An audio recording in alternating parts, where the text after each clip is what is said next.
J'ai le plaisir d'accueillir Émilie Blond, fondatrice des Champs Dragon Ladies et désormais auteure du livre La Force du Dragon. On va parler de son combat, de son équipage de femmes incroyables et de son message d'espoir. Bonsoir Émilie. Bonsoir Clémentine. Merci d'être avec nous ce soir. Alors pourquoi vous avez choisi d'écrire ce livre, La Force du Dragon, et qu'est-ce qu'il représente pour vous ?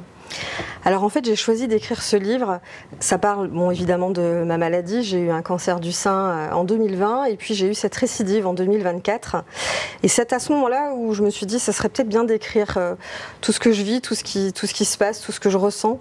La première fois effectivement j'ai été confrontée à des situations un petit peu cocasses et je me disais ça serait bien de le faire partager aux autres. Donc j'ai pris un crayon, j'ai commencé à écrire sur un petit carnet tous les jours du début de ma récidive en 2024 jusqu'en juin, début juillet en gros. Et voilà, mon objectif au départ il était simple, c'était un peu un exutoire, mettre des mots sur les mots comme on dit. Je ne savais pas si ça aboutirait, si quelque chose en ressortirait. Je voulais aussi laisser quelque chose pour mes filles, un témoignage, et puis pour que quand elles seraient plus grandes, qu'elles puissent aussi mieux comprendre tout ce qu'on a traversé. Et donc voilà, au bout de quelques mois, j'ai transcrit mes notes sur l'ordinateur. Et il en ressort aujourd'hui 200 pages. Ce témoignage, alors c'est une autobiographie sur une séquence de cette tranche de vie en fait, par rapport à la maladie, mais pas que.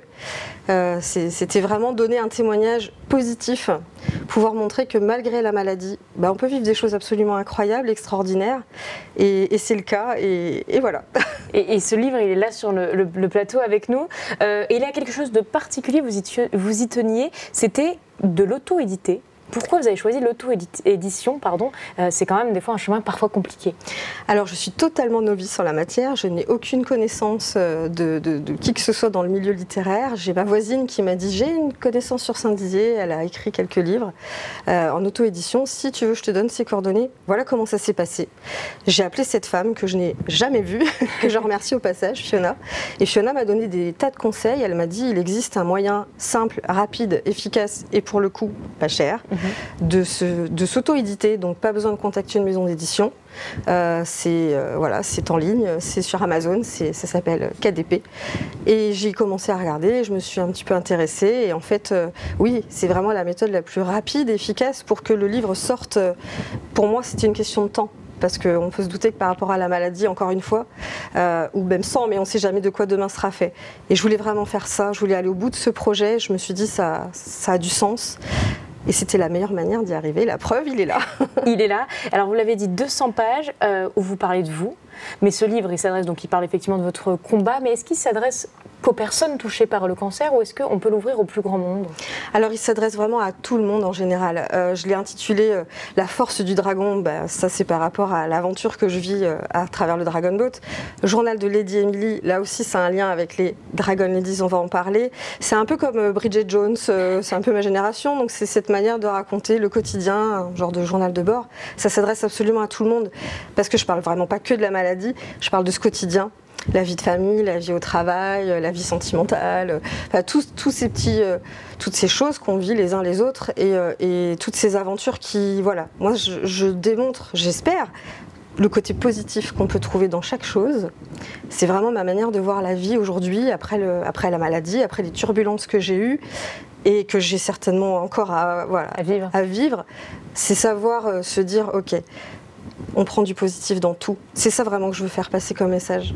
Et ce positif, vous avez eu la force de produire ça parce que la couverture est très singulière et vous mettez beaucoup de vous à l'intérieur. Est-ce que c'est facile de se dévoiler comme ça ? C'est un exercice très compliqué et l'écriture prend énormément de temps. Elle ne se fait pas en un jour. Il y a aussi un gros travail de relecture et à chaque relecture, je revis un petit peu des événements, comme je vous dis, des turbulences. Il y a des bons moments, il y a des moins bons moments. Non, c'est pas facile, c'est un peu se mettre à nu. Mais c'est aussi ce que j'ai voulu à travers cette couverture, la photo de Sébastien Chochot, que je remercie également au passage. Moi, je voulais une photo vraiment, qui marque, forte, qui démontre que malgré la maladie, malgré l'ablation du sein, je me mets à nu, je montre les cicatrices, ça ne change en rien, je pense, sans prétention, mais la féminité, la résilience, et puis surtout cette force d'avancer, de garder la tête haute et de se dire, je suis en vie, je suis là. L'essentiel, c'est ça. Et c'est essentiel, vous l'avez transcrit dans les chambres Dragon Ladies, j'ai envie de dire. Votre force, elle est aussi dans cette aventure-là que vous avez créée il n'y a pas si longtemps. Est-ce que vous pouvez nous rappeler pourquoi vous avez créé les chambres Dragon Ladies? Eh ben, c'était il y a 2 ans et demi et en fait j'étais sortie d'affaires, si je puis dire. J'avais passé tout ce parcours de traitement, chimio, rayons, etc. Et j'ai découvert à la télévision un téléfilm de Stéphanie Pilonka, Le souffle du dragon, qui racontait l'histoire de ces femmes qui, en récidive, en rémission, pagaient sur un dragon boat pour éviter la récidive, justement. Et en fait, j'ai découvert ce sport de pagaie qu'on pratique sur ce bateau où on peut monter à 10 ou à 20, rythmé par un tambour. Et je me suis dit, c'est génial comme activité sportive.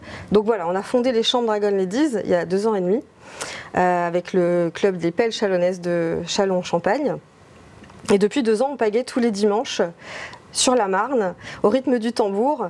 Et c'est vrai que ça fait du bien. Et c'est ça aussi qui donne de la force. C'est que face à la maladie, bon, voilà, faut pas rester seul. Ce collectif, ça aide, ça crée vraiment voilà, cette force. Et cette force, vous l'avez eue parce que vous êtes venu à bout de 40 km. Alors là, c'était pas sur la Marne cette fois-ci, c'était à Venise pour la Voga Longa. On voit la médaille sur le livre. Expliquez-nous qu'est cette course et surtout pourquoi vous avez décidé d'y aller tous ensemble. Alors la Voga Longa existe et là c'était la 49e édition.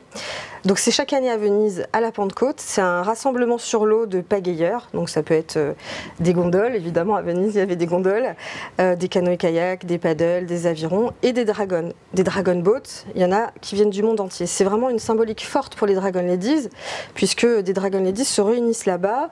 La veille, il y a un petit rassemblement qui se fait sur la place San Marco où on forme un cœur vu du ciel en se prenant par la main. Donc on voit les photos dessinées. Et le dimanche de Pentecôte, donc, on a une boucle à parcourir de entre 30 et 32 km. On a augmenté un peu la distance parce qu'on partait de Mestre. Et là, on avait déjà 6 km à faire pour aller jusqu'à la ligne de départ, plus les 30, 32, plus les 6 pour revenir, ce qui nous a amené à faire 40 km. Dragon Boat complet, on était les 22. Personne n'a lâché. À la ligne d'arrivée, on a eu les encouragements, les acclamations du public qui était présent sur les quais. La ville des amoureux, les gens mangeaient au restaurant et nous applaudissaient, nous envoyaient des cœurs. Et on a eu l'idée, c'est vrai, de chanter La Vie en rose.